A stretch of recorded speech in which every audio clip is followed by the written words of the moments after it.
Hello everyone, welcome back to another video. And in this video I will show you how to color grade in CapCut. So if you want to color grade in CapCut, just select the video you want to color grade and go to adjustment,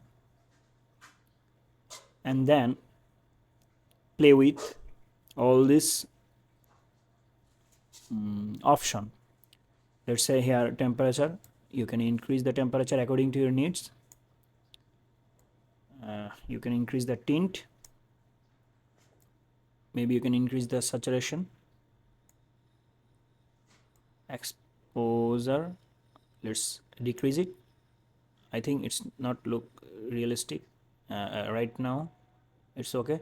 So just play with all this option to color grade the video, and you will find a lot of pre-made color grading option in filters.